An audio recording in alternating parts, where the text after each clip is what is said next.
What's the deal, y'all? This your man King Eric, the media assassin, coming at y'all with another video. Subscribe, hit that like button for me, and let's get on to it, man.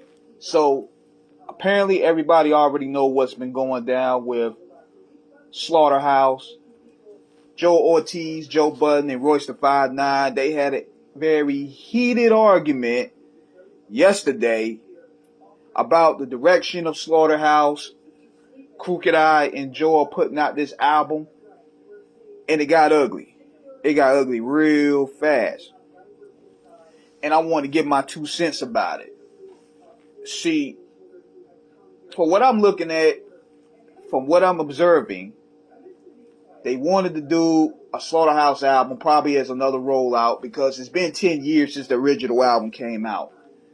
But Joe walked away from the deal, and so since it's a 10-year anniversary of Slaughterhouse, they wanted to probably do a rollout or do some new music or release Glass House. Now, I could be wrong, but I'm just going by what I'm observing.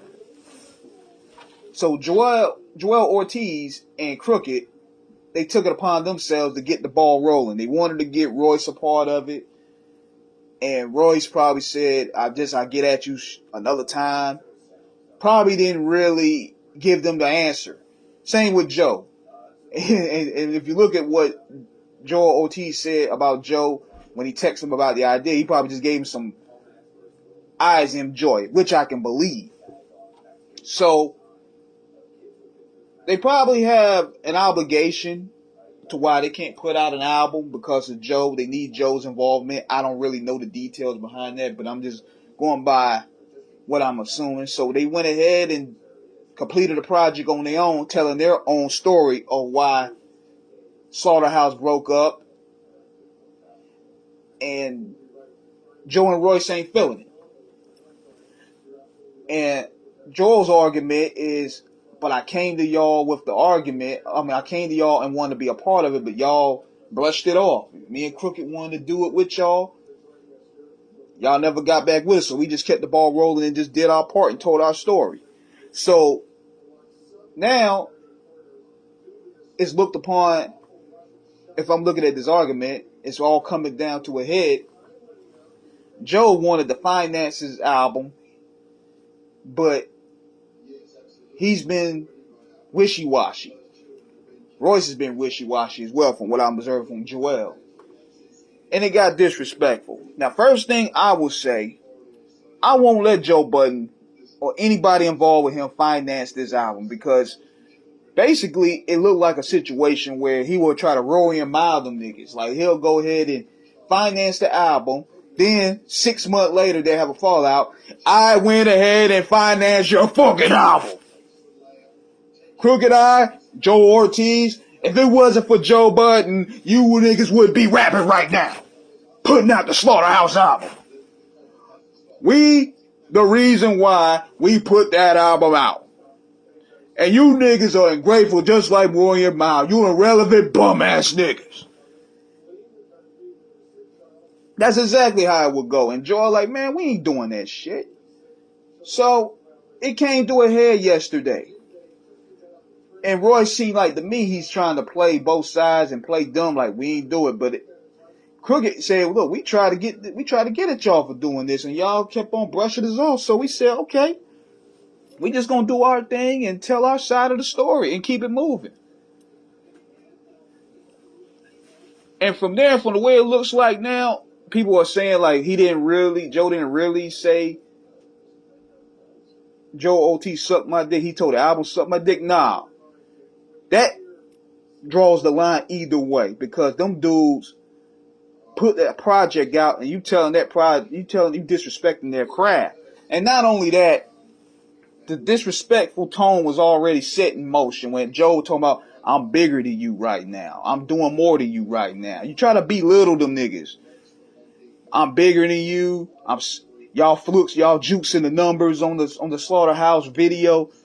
The disrespect was already set in tone, so Joel had every right to take it to how it was. Even though he didn't directly say suck my dick to or introduce him to the Frank stand directly, the tone of disrespect was already set in motion. So where it stands right now, It's Crooked Eye Joel, and it's Joe and Royce.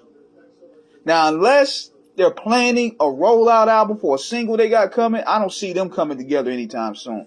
But it just goes to show these two niggas here, Joe and Royce, they burn bridges left and right, bruh. Look at Crooked Eye, look at Joe, how they maintain relationships, and look at Joe and Royce, and you see what we talking about here. Joe Budden burns bridges with everybody he do his business with.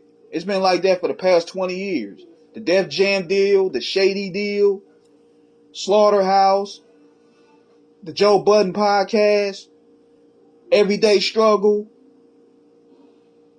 the show he did with Remy Ma. Where's that at? This dude, the A-Team, this dude burns bridges with everybody. After a while, you gotta look in the mirror and be like, yo, it's you. Royce is no better. Him and Eminem just started becoming cool when they fell out 10 years ago. Like, they started now becoming real cool again. But M went ahead and put them dudes on tour.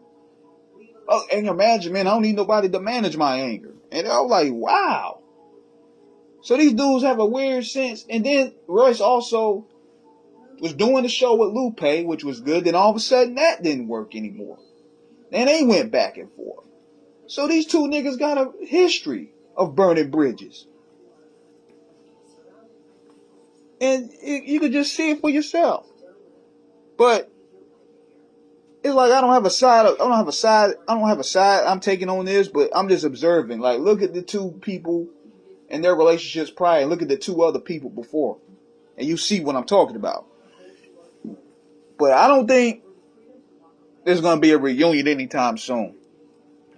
The only way I would see this album coming out is if they're going to release songs that Joe already did and Royce already did and just try to fulfill obligations.